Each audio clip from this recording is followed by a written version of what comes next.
nós fazemos parte de uma igreja. Vocês que estão aqui e fazem parte dessa comunidade local, fazem parte de uma igreja que tem uma missão muito bem definida.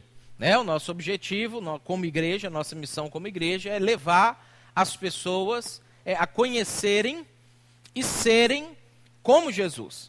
Não é, obviamente, uma missão fácil, não é uma missão que você faz ela naturalmente, não é uma coisa que acontece de maneira com o rio vai correndo e isso vai acontecendo, basta a gente olhar para a nossa própria vida. Você sabe o quanto é difícil isso se tornar realidade para você. Você conhecer Jesus primeiro, porque é difícil a gente conhecer Jesus hoje e quando a gente olha essa quantidade de religião que existe, essa quantidade de filosofia religiosa que existe, essa quantidade de ideia a respeito de Deus e de Jesus que existe, é difícil para a gente entender o que de fato é Jesus. A gente já tem um pouco de dificuldade de entender o que ele realmente disse, o que ele realmente quis, o que ele realmente propôs.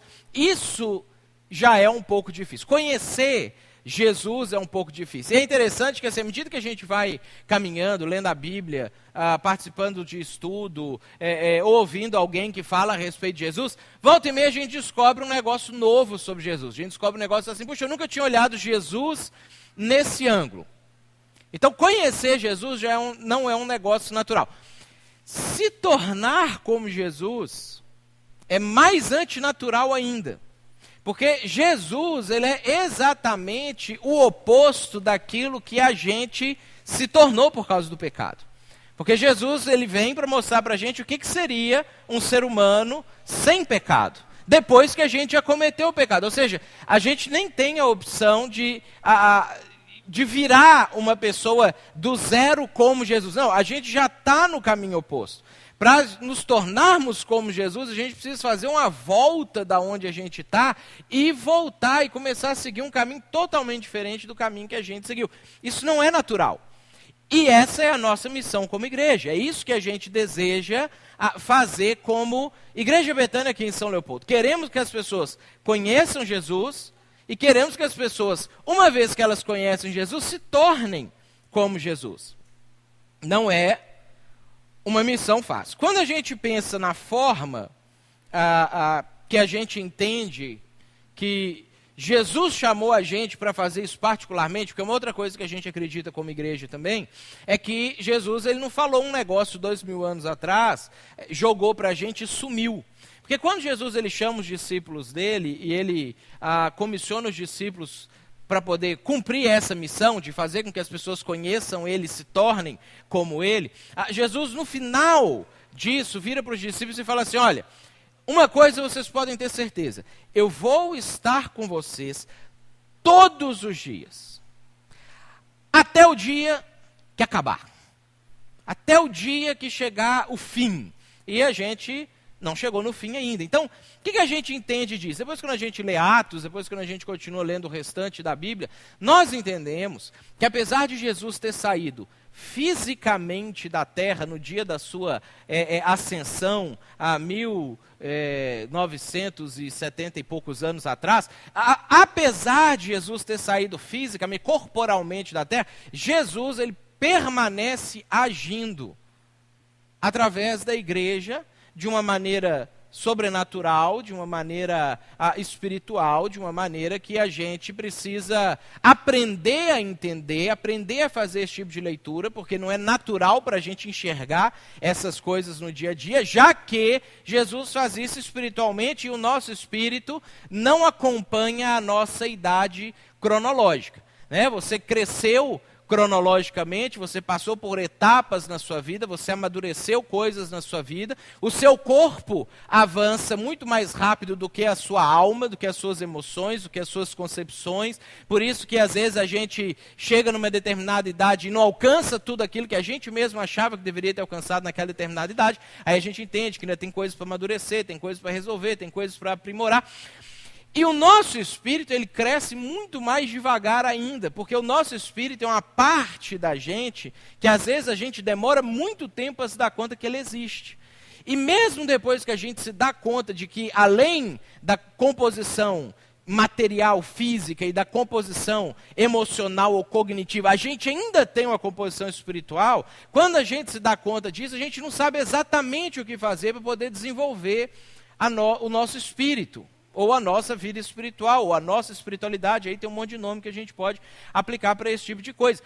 E depois, quando a gente descobre como é que a gente poderia fazer, desenvolver o nosso espírito, a gente descobre que para desenvolver o espírito, às vezes conflita com coisas que nós já estamos fazendo para desenvolver a nossa vida material, a nossa vida emocional. E aí é mais uma competição dentro dessa salada de fruta que nós somos, dessa mistura que nós somos, e aí a gente começa a ter dificuldade de lidar com isso. Então, quando Jesus ele chamou a gente, os seus discípulos lá atrás, e consequentemente nós para fazer isso, nós entendemos que ele vai direcionando cada grupo, cada comunidade no mundo, no Brasil, nos estados, nas cidades e nos locais onde a igreja está inserida, porque nós não somos a única igreja que está agora, nesse momento, reunida, sentado, cantando, ouvindo, pensando, ou qualquer outra coisa. Existem milhares de igrejas fazendo isso no mundo inteiro. Existem milhares de núcleos de pessoas, de grupos de pessoas, fazendo exatamente a mesma coisa que a gente está fazendo aqui. E o que a gente vai entendendo é que Jesus ele não chama todas as pessoas e todos os grupos de pessoas para fazer exatamente do mesmo jeito. Ele chama para fazer a mesma coisa. A missão ela é igual para todas as comunidades de Jesus no mundo inteiro. A maneira como essa missão deve ser desenvolvida não é igual, porque as pessoas não são iguais. E Deus sabe disso, e Deus criou desse jeito. E Ele respeita as individualidades, as maneiras como cada pessoa cada pessoa percebe o mundo, cada pessoa tem a sua história de vida. Então, quando Ele chama uma comunidade para alcançar o mundo, Ele vai chamando cada comunidade de uma maneira particular ou própria. Nós temos entendido que a maneira como Jesus tem chamado a gente aqui, agora Igreja Betânia de São Leopoldo, para fazer isso, ele deseja que nós possamos criar ambientes, situações, encontros, promover oportunidades irresistíveis, para que as pessoas que não ouviram falar de Jesus, ou as pessoas que ouviram falar de Jesus e não tomaram a decisão em relação a isso, ou as pessoas que ouviram falar de Jesus, tomaram uma decisão em relação a isso, e descobriram que precisam crescer na sua vida espiritual, e aí eu vou me incluir nessa terceira parte também, possam ter completamente a oportunidade de fazer isso. Isso é o que nós entendemos que Deus chamou a gente para fazer. Então, todas as nossas ações, todas as nossas decisões, tudo aquilo que a gente vai pensando, é para que a gente possa se tornar uma igreja onde as pessoas amem fazer parte. E aí, de novo, quando a gente fala sobre igreja, nós não estamos falando sobre o CNPJ que nós registramos no cartório Comaceto da Igreja Betânia. Nós não estamos falando disso. Nós não estamos falando do prédio, que às vezes a gente se confunde quando a gente pensa assim, hoje eu vou à igreja. E você imagina a fachadinha ali com os tijolinhos, Igreja Betânia, você imagina esse espaço mais ou menos aqui. Não. Quando eu falo sobre igreja, agora, nesse momento, eu estou me referindo ao grupo de pessoas que fazem parte disso aqui. Na verdade, quando Jesus ele chama as pessoas a fazer parte da igreja, Jesus estava montando uma equipe. Eu queria que você tivesse essa visão na sua mente agora. Nós somos uma equipe.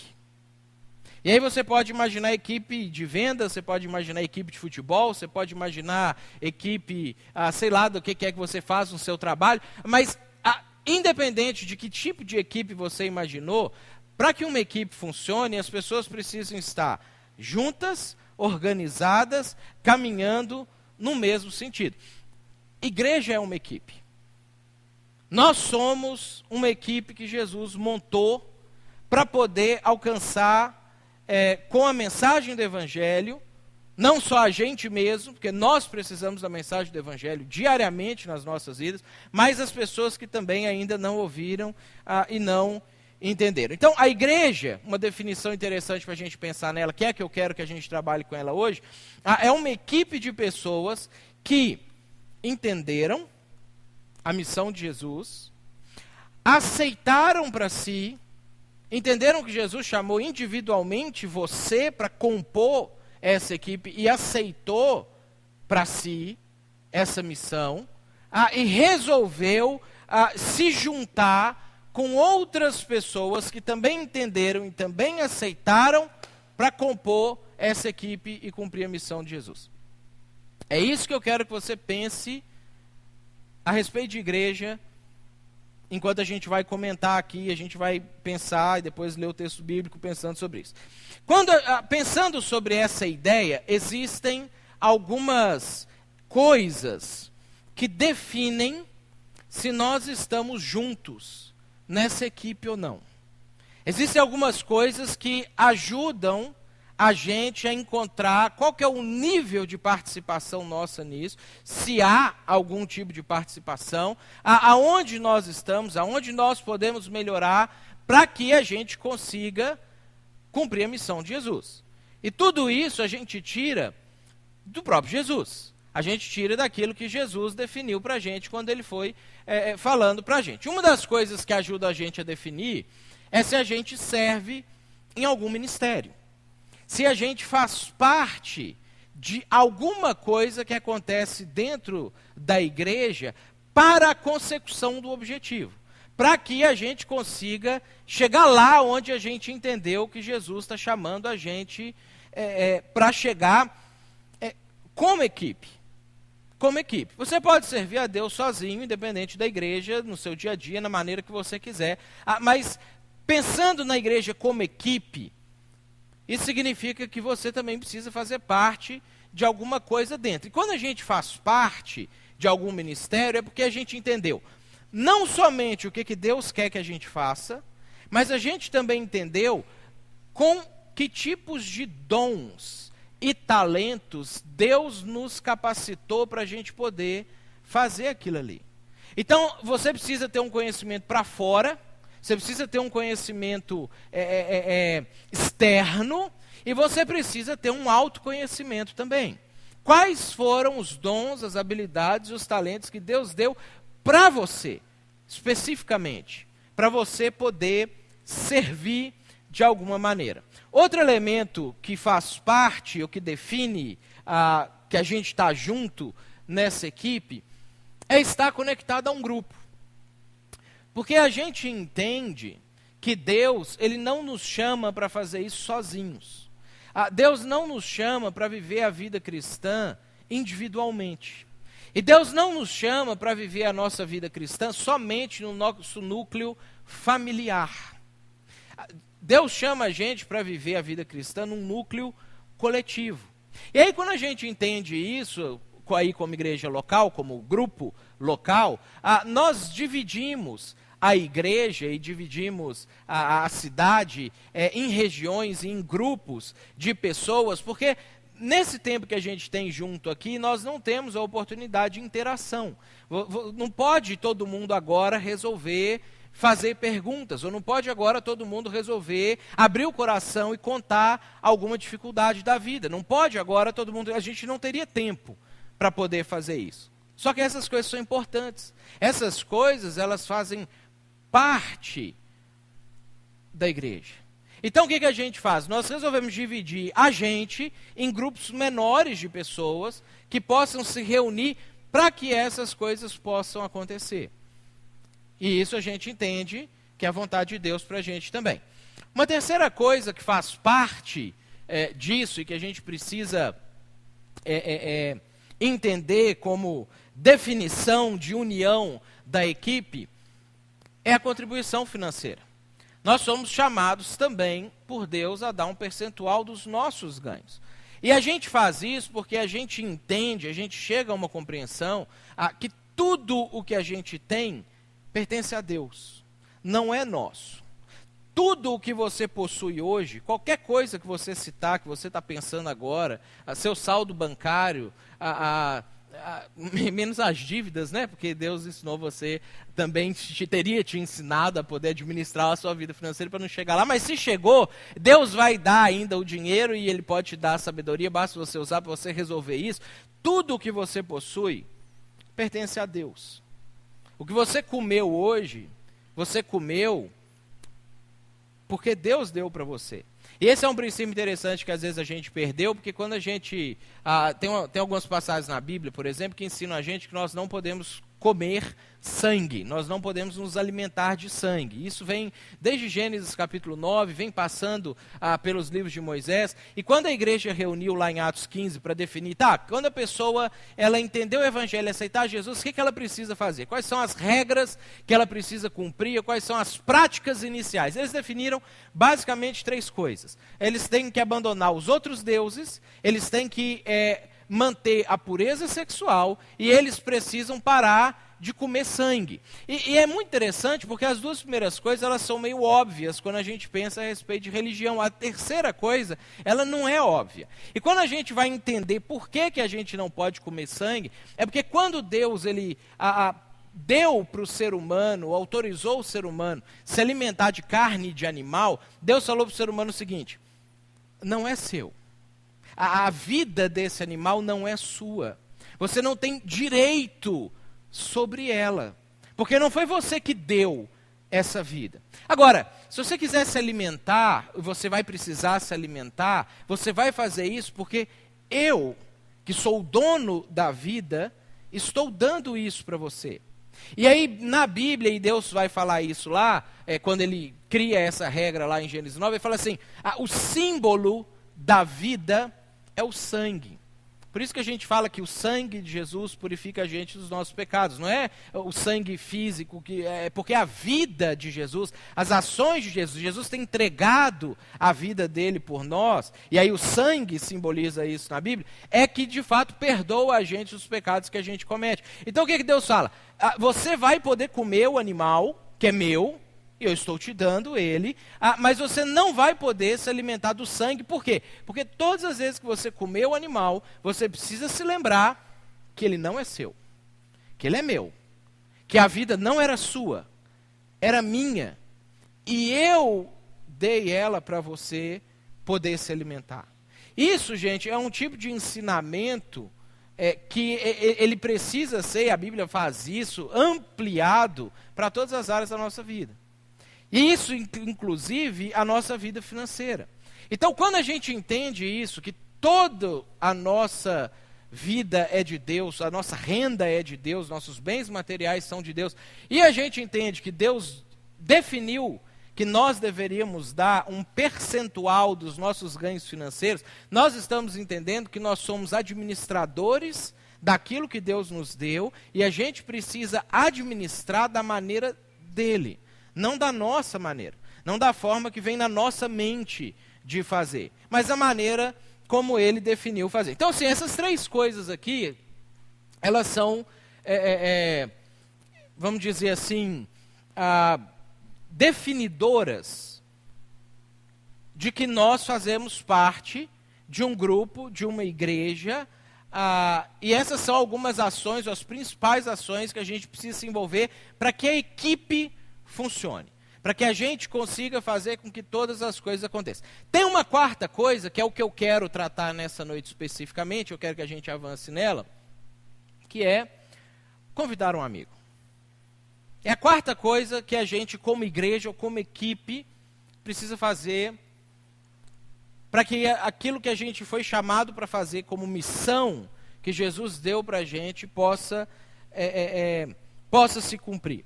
Nós entendemos que nós somos chamados a ser como Jesus, mas que esse chamado ele não é especificamente para você, ele é para você e ele é para todas as pessoas que você conhece. Quando Jesus veio, ele não veio chamar você individualmente somente. Ele veio chamar você e ele veio chamar as pessoas que você vai se relacionar com elas amanhã. Ele também veio chamar as pessoas que fazem parte do seu ambiente de trabalho, que você vai encontrar com elas amanhã. Ele veio chamar as pessoas que fazem parte do seu núcleo familiar mais amplo e que talvez você vai se encontrar com eles no próximo final de semana, na praia, em algum evento, em alguma situação que você vai se encontrar. Jesus também chamou essas pessoas para serem ou para se tornarem como ele. Então, quando a gente entende isso aqui, isso vai funcionar da seguinte maneira.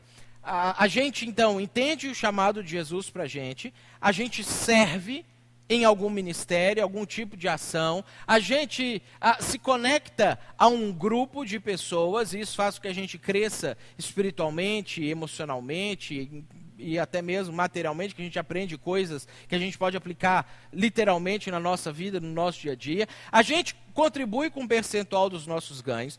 Isso forma uma igreja, isso forma essa equipe, isso forma esse grupo. E aí nós convidamos uma pessoa de fora para fazer parte disso. E aí quando essa pessoa de fora entra e começa a fazer parte disso, ela também entende que ela precisa servir um ministério, ela também entende que ela precisa estar conectada a um grupo, que ela também precisa contribuir com um percentual dos seus ganhos. E aí esse grupo, ele vai crescendo. E aí mais pessoas são convidadas. E aí mais pessoas entram nessa dinâmica, nessa roda. E aí a coisa vai crescendo. E é assim que a gente cumpre aquilo que Jesus falou. O evangelho, ele precisa chegar em todo o mundo, em todos os lugares. O evangelho não é algo que acidentalmente vai acontecendo em um lugar ou outro. E é assim que a coisa vai acontecendo. É essa dinâmica que faz com que a mensagem de Jesus chegue a novas pessoas, com que novos grupos surjam, com que novas igrejas sejam plantadas, como por exemplo o caso de Fortaleza dos Valos nesse final de semana, e o nosso caso quando isso aconteceu há anos atrás. Então, esse tipo de dinâmica é que faz com que a missão de Jesus consiga chegar lá. Agora, e aí eu quero que a gente trabalhe especificamente nisso aqui. Então, a gente está começando o ano e eu queria incentivar você a praticar esse último ponto aqui também. Por quê, gente? Porque esse ponto, de uma certa forma, ele é contracultural para a gente. A gente vive num tipo de cultura, e um tipo de cultura que é cada vez mais individualista, que faz com que a gente tenha medo de se envolver com as pessoas. Faz com que a gente tenha medo de entrar na vida de alguém e deixar que alguém entre na sua vida, que é o que normalmente acontece quando você começa a caminhar junto com alguém. Quando você chama alguém para caminhar junto com você, você começa e precisa doar-se de si para a pessoa, e você precisa receber aquilo que a pessoa vai doar dela para você. E muitas vezes, aquilo que a pessoa vai doar dela para você não é exatamente o que você estava querendo. Não é o que você estava esperando. Às vezes ela vai doar problemas para você. Às vezes ela vai doar reclamações para você. Às vezes ela vai doar a necessidade de você ajudar ela financeiramente. Às vezes ela vai doar traumas da vida dela para você. E não era exatamente aquilo que você estava esperando. Quando a gente pensa em que alguém vai doar alguma coisa para a gente pensa em presente, a gente pensa em coisa boa, em coisas agradáveis. E isso faz com que a gente muitas vezes caminhe, e a nossa cultura cresce isso cada vez mais, para o individualismo. A gente caminha para um sentido de viver somente a nossa vida, os nossos problemas, as nossas coisas, que já são demais. Como é que eu ainda vou aguentar problemas dos outros, situações dos outros? Eu não estou dando conta nem dos meus. E aí a gente teve uma mensagem dessa aí para trás que a gente aprendeu que vale muito mais a pena a gente resolver o problema de alguém, deixar que vários outros ajudem a gente a resolver o nosso, do que cada um individualmente tentar resolver o seu problema. Isso não funciona, não é saudável e obviamente não faz a gente crescer. Agora, quando a gente pensa sobre convidar pessoas, existem algumas coisas estranhas que podem acontecer, alguns riscos que a gente pode correr, e às vezes a gente faz isso até sem querer. Às vezes a gente convida alguém com ar de superioridade, a gente acha que a gente tem um negócio que a gente é maior do que aquele que a gente está convidando, e outro a gente está meio que fazendo um favor para ele de estar fazendo ou deixando que ele chegue no nível que a gente chegou. Às vezes a gente corre o risco de tratar a pessoa só como um alvo, um número. Então, eu queria que a gente inicialmente pensasse em algumas coisas que precisam ficar claras para a gente.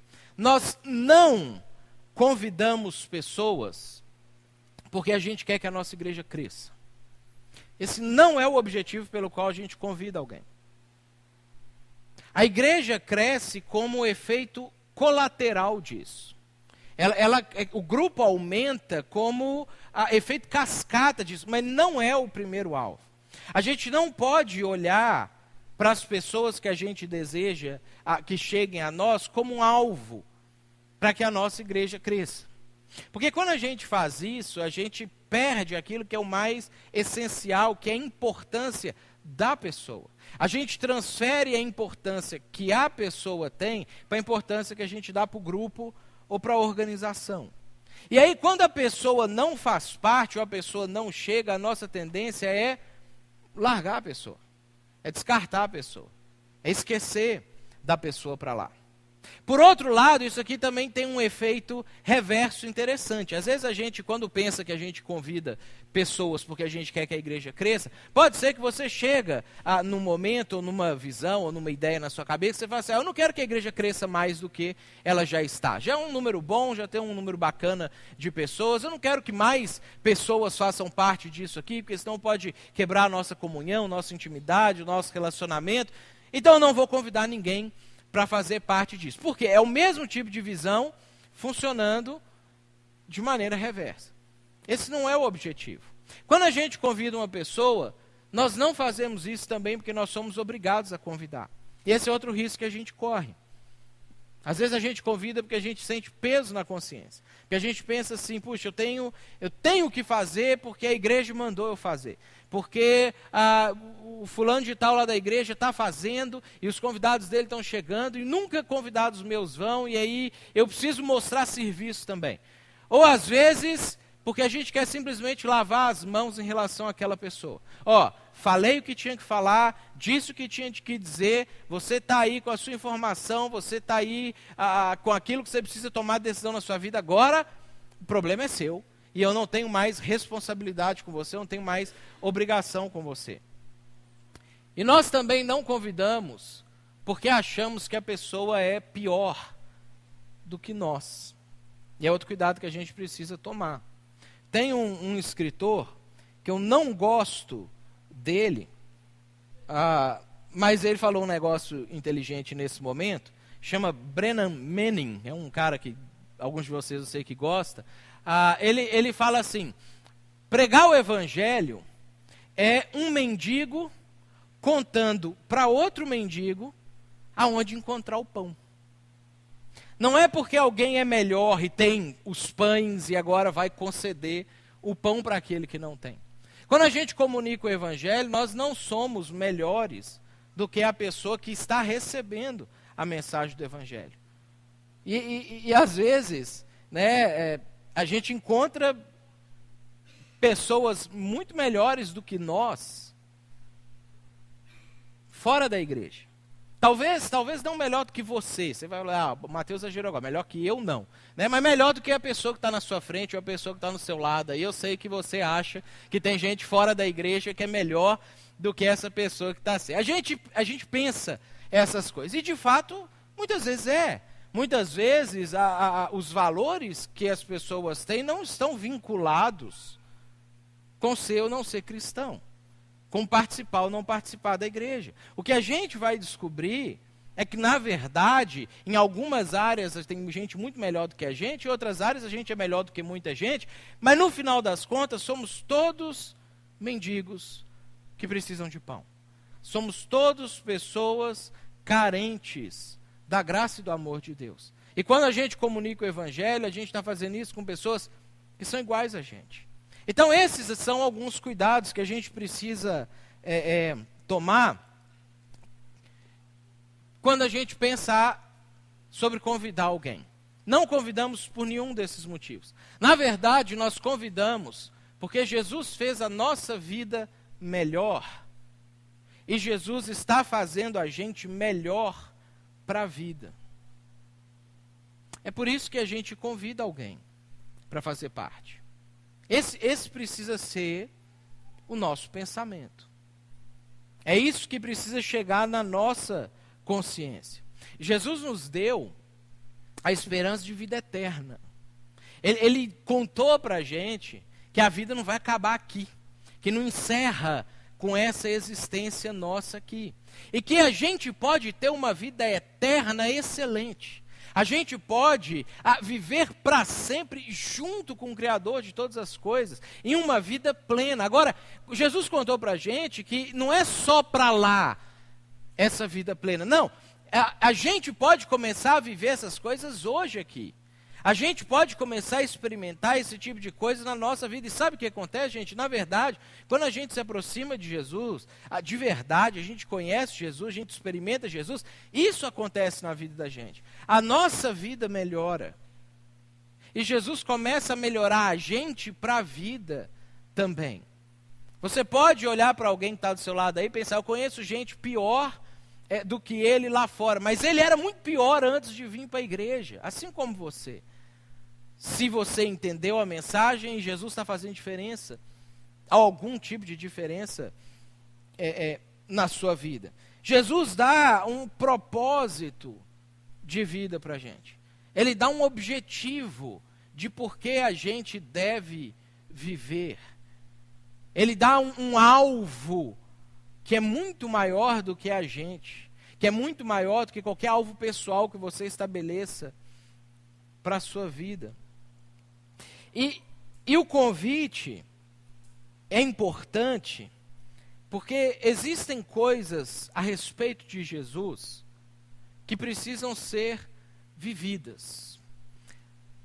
Na verdade, Jesus é melhor compreendido quando experimentado do que quando explicado. Então, falar sobre Jesus é importante. Explicar coisas a respeito de Jesus é importante. Mas existem coisas de Jesus que só mudam realmente a nossa vida quando a gente experimenta elas.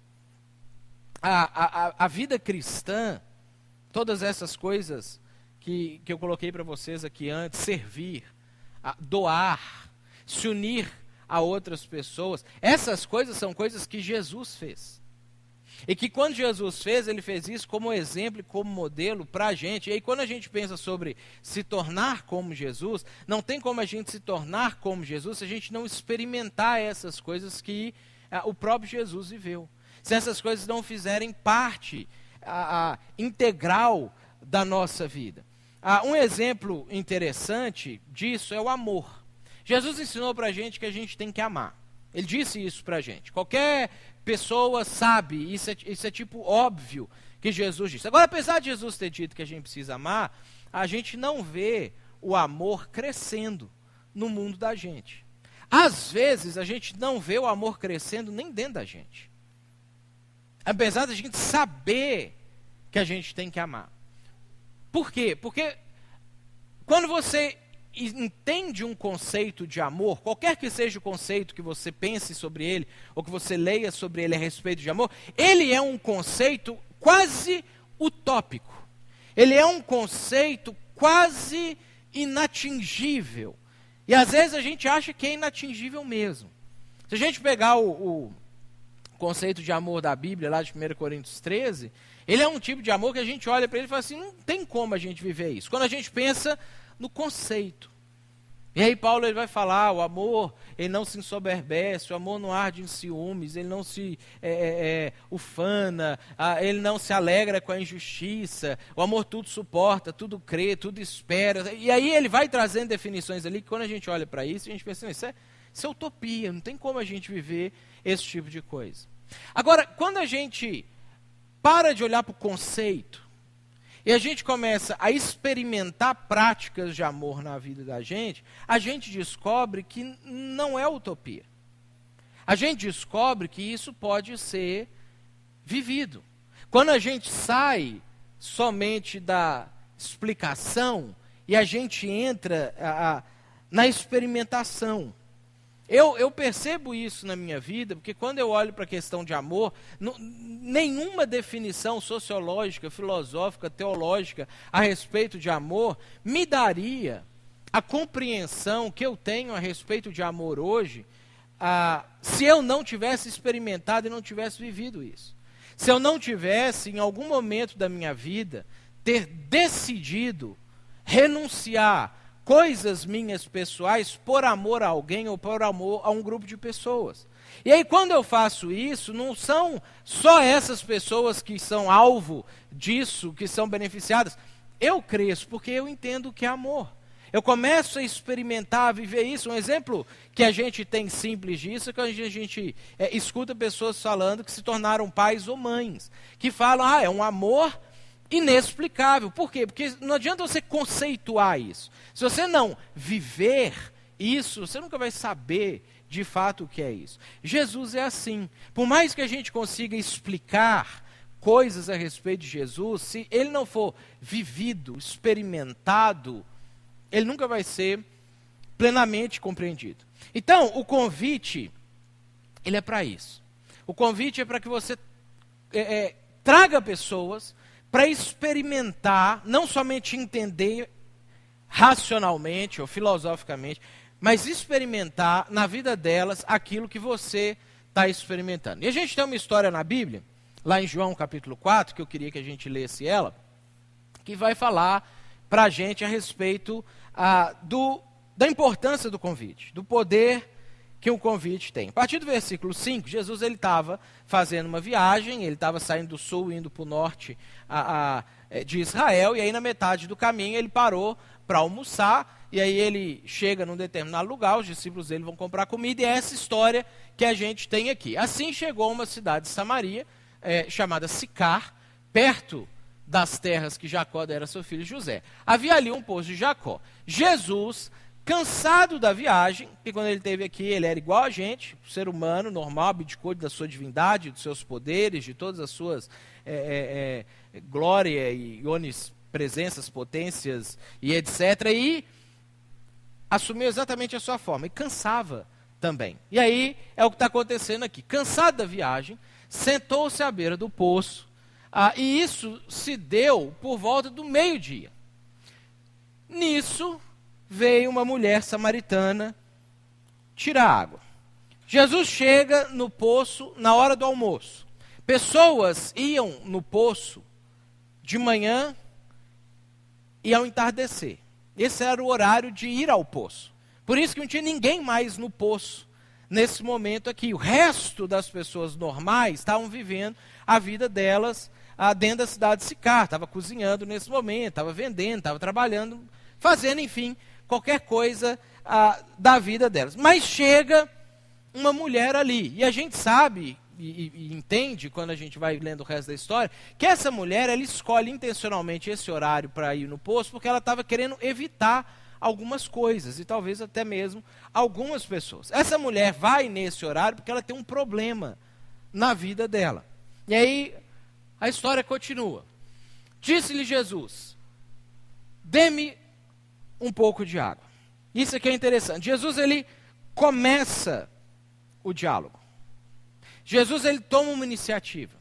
Porque Jesus sabia que ele podia fazer alguma coisa por essa mulher, que estava indo ali justamente para não ter diálogo com ninguém, que não queria que ninguém fizesse esse tipo de pergunta ou conversa, ou estabelecesse nenhum tipo de contato, sequer olhasse para ela. Mas Jesus sabia que ela queria isso, porque ela tinha alguma situação na vida dela. Os seus discípulos tinham ido à cidade comprar comida. A mulher samaritana lhe perguntou, como o Senhor, sendo judeu, pede a mim, uma samaritana, água para beber? E aí João, que escreve o Evangelho, explica para a gente por que ela teve esse tipo de reação. Pois os judeus não se dão bem com os samaritanos. É um povo difícil, esse tal de judeu, né? Não se dá bem com ninguém ao longo da história. Hoje são os palestinos e o mundo árabe, e a ONU, e não sei, é difícil ser judeu. Mas eles estão lá, nesse momento aqui, brigados com os samaritanos. Esse é o povo que eles tinham implicância nesse momento aqui. E quando a mulher ouve Jesus falar isso, ela fala assim, olha Senhor, tem barreiras entre mim e você que não deveriam permitir que você me fizesse esse tipo de abordagem. E na verdade, Jesus, quando ele faz esse tipo de abordagem para a mulher, ele está quebrando normas religiosas da época, e ele está quebrando normas culturais da época. Porque um homem não conversava com uma mulher. Isso não era normal para a época. Se você olhar essas culturas muçulmanas até hoje, é mais ou menos nesse sentido que a coisa acontecia na época. Um homem jamais podia abordar uma mulher desse jeito que Jesus fez. E um judeu não conversava com um samaritano. Jesus, ele tem barreiras que impediam ele de iniciar esse diálogo com a mulher, que ele simplesmente ignora. Ele simplesmente derruba, ele quebra essas barreiras. E aí, no decorrer da história, Jesus faz um convite para a mulher. O diálogo continua, a mulher, depois dessa pergunta aqui, Jesus fala assim, se você me conhecesse, soubesse quem eu sou, a você que me pediria água. Porque essa água que você vai beber agora, você vai voltar a ter sede. Mas se você bebesse da minha água, você jamais ia ter sede. E sabe que essa fala de Jesus ela é uma fala interessante, porque ela é muito bem conectada com o nosso tempo. Porque a gente vive um tempo onde nós temos desejos, nós temos apetites, nós temos aspirações que nunca são satisfeitos. Nós temos coisas na nossa vida que é igual tomar água. Você toma, você resolve momentaneamente, mas logo em seguida você precisa tomar de novo. A gente tem um monte de coisa na vida da gente que é assim. Às vezes a gente olha para os nossos relacionamentos assim. A gente pensa, não, relacionamentos vão suprir essa sede que eu tenho dentro de mim. Você relaciona com uma pessoa, com outra pessoa, com uma pessoa, com outra pessoa, mas nunca chega, nunca dá, nunca termina. Às vezes o trabalho é assim. Você pensa, não, se eu tiver sucesso profissional, eu vou conseguir matar essa coisa que existe dentro de mim. Você trabalha uma coisa na outra, você até tem sucesso, você consegue, mas não acontece. E isso vai para o dinheiro, isso vai para coisas, isso vai para bens materiais, isso vai para poder, isso vai para drogas, sejam as drogas ilícitas quanto as drogas lícitas, que você pensa assim, não, mas se eu tiver mais aquela experiência que é um pouquinho bêbado aqui, ou um pouquinho alto aqui, ou um pouquinho, né, Elias, fora aqui da realidade, né, nada, né, Elias não faz essas coisas, né, mas é adepto das músicas desse pessoal, né? Eu também sou, gosto da música desse pessoal. Né? A gente acha que essas coisas vão resolver o problema da gente. E a gente vai atrás disso, mas a gente volta a ter sede.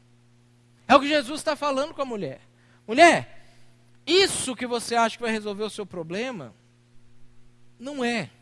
Mas se você experimentar de mim, se você experimentar o que eu tenho para você, você nunca mais vai ter sede. Você nunca mais vai sentir falta.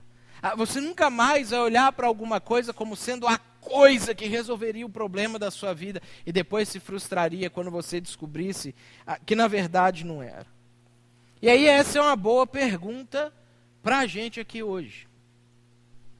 O que você está procurando para satisfazer você?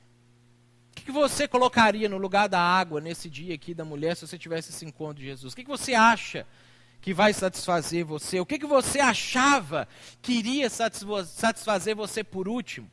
E talvez você frustrou recentemente com alguma coisa. Você descobriu que não era aquilo. Recentemente aconteceu na sua vida. E aí vamos ampliar um pouquinho mais, que é o nosso propósito. Nas pessoas que você conhece hoje, que você está próximo delas hoje, o que são as coisas que essas pessoas têm falado para você, que elas acham que é isso que vai mudar a vida delas? E talvez você já até consegue observar e falar, não é isso. Porque quando você alcançar isso, você vai querer uma outra coisa, e isso vai perder completamente o sentido para você. No caso dessa mulher, o problema dela, a questão dela eram relacionamentos.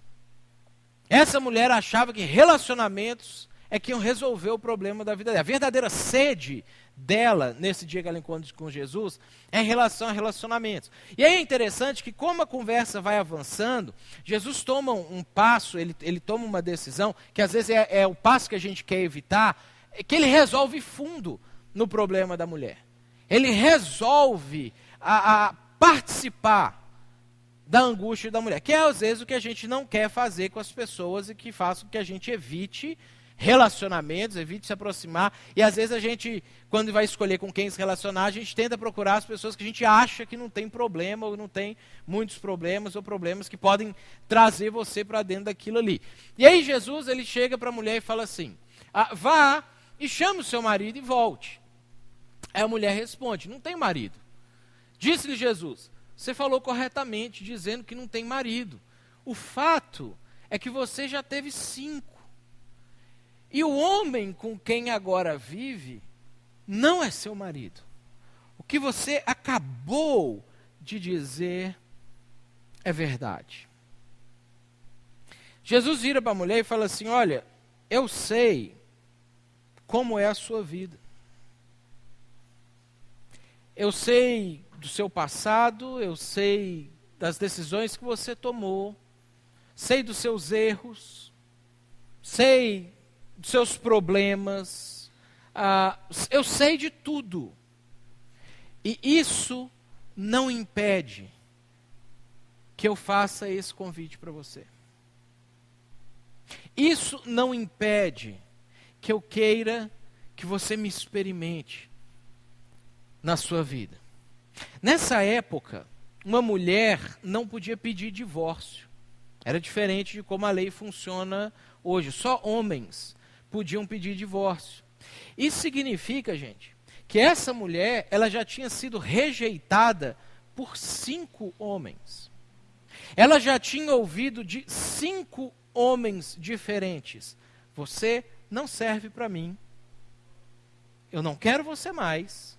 Eu vou viver a minha vida e você faz o que você quiser. 5 vezes. E esse 6º nem queria assumir compromisso com ela. Nem queria assumir a responsabilidade que na época um homem tinha com uma mulher, quando ele resolvia casar com a mulher, para nem ter a dificuldade de ter que largar ela depois, ter que fazer o processo que teria que fazer para um eventual divórcio. Jesus olha para ela e ama ela. Muito provavelmente, quase certamente, pelo comportamento dela de ir no poço nesse horário, essas rejeições tinham afetado o senso de valor dela. Ela quase certamente se via inferior às outras mulheres e às outras pessoas da cidade. E Jesus olha para ela e fala assim, o seu valor não está nisso. O seu valor não está nas suas decisões, ou nas suas rejeições, ou nos problemas que você teve na sua vida. O seu valor não está nisso. E eu quero te fazer um convite. Por que você não me experimenta? Por que você não experimenta aquilo que eu tenho para você? Jesus, ele mostra que não há nada que tenha acontecido que pudesse afetar o valor daquela mulher. Um convite mudou a vida da mulher, mudou a realidade da mulher. E aí Jesus, ele é mais poderoso que a gente, porque ele consegue fazer isso quase que imediatamente. Às vezes a gente demora para conseguir fazer isso na vida de algumas pessoas. Embora a gente pode fazer, Jesus chama a gente para fazer assim mesmo. Mas imediatamente, após isso, a mulher deixa o seu cântaro, volta à cidade e disse ao povo, uma mulher que queria evitar as pessoas, venham ver um homem que me disse tudo o que eu tenho feito. Será que ele não é o Cristo? Será que ele não é aquela pessoa que Deus prometeu que ia enviar para salvar a gente? Então, saíram da cidade e foram para onde ele estava. A mulher estende o convite, porque aquilo que Jesus fez por ela inundou ela, preencheu Ela matou a sede dela, e é emblemática a maneira como o versículo, o texto é construído, porque João cita esse detalhe aqui. A mulher que tinha ido num poço meio-dia buscar água, larga o cântaro lá, porque a sede perdeu o sentido naquele momento, a necessidade de água perdeu o sentido, porque ela tinha acabado de ser preenchida com alguma coisa muito mais importante e perpétuo do que aquilo que ela tinha ido buscar no poço. E isso faz com que ela estenda o convite para outras pessoas. Venham ver, venham receber aquilo que eu recebi. Venham experimentar aquilo que eu experimentei e está transformando a minha vida. Ela estende o convite para outras pessoas. Ela precisa passar isso para frente. E olha como é que essa história termina. Lá no versículo 39. Muitos samaritanos daquela cidade creram nele, em Jesus, por causa do seguinte testemunho dado pela mulher. Ele me disse tudo o que eu tenho feito.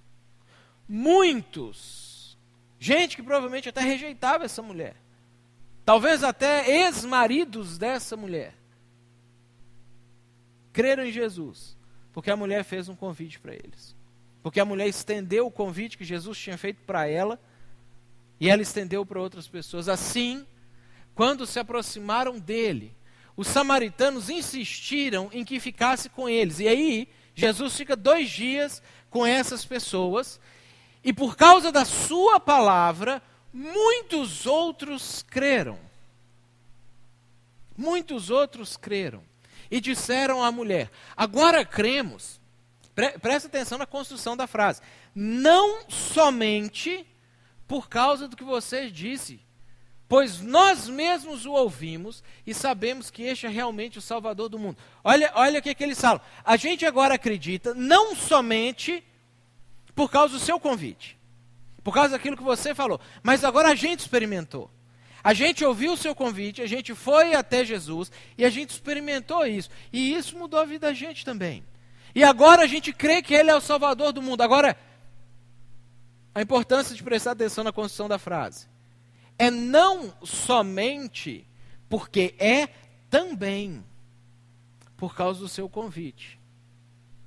Porque se ela não tivesse convidado, isso não teria acontecido. Se ela não tivesse convidado, essas pessoas não tinham encontrado com Jesus, Jesus não tinha transformado a vida delas. Se ela não tivesse convidado, essas pessoas não tinham abandonado o que elas estavam fazendo naquele momento e teriam ido lá ouvir e experimentar dessa água que Jesus tinha dado para essa mulher. Eles creram por causa do convite e eles creram porque eles experimentaram. E aí isso transforma a vida dessas pessoas. E aí eu queria fechar essa nossa reflexão com 3 dicas, 3 deixas, para você, quem sabe, aplicar isso essa semana, esse mês, esse ano, na vida de algumas pessoas. Quando convidar alguém? Qual é o momento de você estender o convite para uma pessoa? A primeira deixa é quando as coisas não vão bem. Eu tenho certeza absoluta, se não todos, quase todos vocês que estão aqui, essa semana, ouviram alguém reclamar de alguma coisa na vida delas. Essa semana aconteceu. E você sabe que a próxima semana vai acontecer também. Talvez, você já até evita encontrar com determinadas pessoas, porque você sabe que a hora que você encontrar, a pessoa vai despejar um monte de problema em cima de você. Esse é o momento de você fazer o convite. Quando as coisas não estão bem na vida das pessoas. Como Jesus fez para essa mulher aqui. Quando as coisas não estavam bem na vida dela. Jesus ouviu, Jesus conversou, Jesus estimulou ela a falar, porque ela não queria falar. E aí quando ela fala, Jesus faz o convite. Por que você não experimenta aquilo que eu tenho para você? Segunda deixa é quando a pessoa não está preparada para algo novo que vai acontecer na vida dela. Todos nós passamos por situações novas ao longo da vida da gente, que quando elas acontecem a gente não está preparado para aquilo, a gente não sabe exatamente o que fazer. E esse é um momento bom de você estender o convite para a pessoa. Esse é um momento bacana de você chamar a pessoa, olha, vem na minha igreja, porque lá a gente pensa sobre essas coisas. Lá a gente tenta estudar sobre essas coisas. Lá a gente tenta entender o que Deus fala para a gente sobre essas coisas, que são novas para a gente, mas não são novas para um monte de gente que já viveu e não são novas em absoluto para o próprio Deus. Esse é o momento de você convidar alguém para isso também. Alguém que vai ter um filho e é uma coisa nova, a pessoa não sabe o que fazer. Por que você não vem na nossa igreja? E quem sabe lá você pode aprender as coisas que são importantes para que você possa ser um bom pai, uma boa mãe, educar bem o seu filho e criar ele da melhor maneira que é possível criar uma pessoa. E por aí vai. E por aí vai. Uma terceira deixa, quando a pessoa não está indo à igreja. É uma excelente oportunidade para você convidar a pessoa para participar. Porque você sabe a diferença que a igreja fez na sua vida. Você sabe a importância que a igreja tem. Você sabe o que isso representa e representou para você até hoje na construção da sua vida. Então essa também é uma boa oportunidade de você chamar alguém para fazer parte, para participar aqui da igreja. Todos nós estamos aqui por causa de um convite. Alguém convidou a gente em algum momento da nossa história, e esse convite fez com que a gente viesse para cá. E aí eu queria que a gente terminasse orando por alguém ou alguéns que você poderia convidar para andar junto com você esse ano. Talvez alguém que veio na sua mente enquanto a gente estava pensando sobre isso. Talvez alguém que não veio acidentalmente à sua mente. O próprio Deus pode estar te incomodando para convidar essa pessoa ou essas pessoas que você sabe que aquilo que você está vivenciando, que você está experimentando, que foi ou está sendo bom na vida sua, possa ser bom na vida da outra pessoa também. Um irmão pentecostal passou aí fora na rua. Mandou um glória a Deus pra gente aí. Quem você poderia convidar para andar junto com você esse ano? Vamos ficar de pé? Vamos orar por isso? E quem sabe você já pode começar a fazer isso a partir do próximo domingo. Ou para o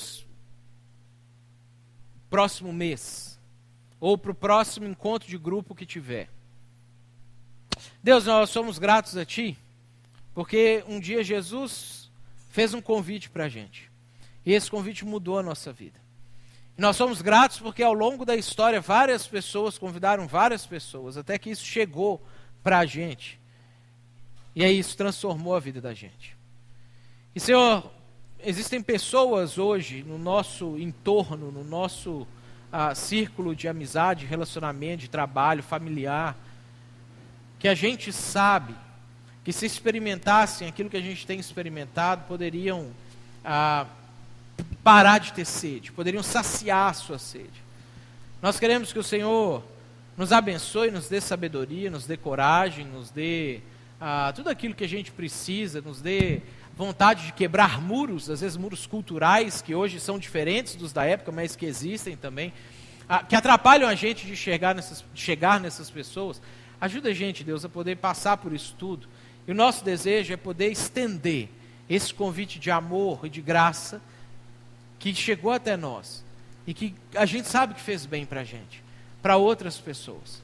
Nos ajuda nisso, Deus, nos ajuda a fazer com que o Teu Evangelho continue gerando vida em outras pessoas que vão integrar essa equipe que a gente faz parte dela hoje, para que mais pessoas ainda possam conhecer o amor do Senhor. E que o Senhor nos dê sabedoria para poder lidar com todas essas situações. Peço que o Senhor nos dê amor também. Enche o nosso coração de amor e de interesse genuíno pelas pessoas.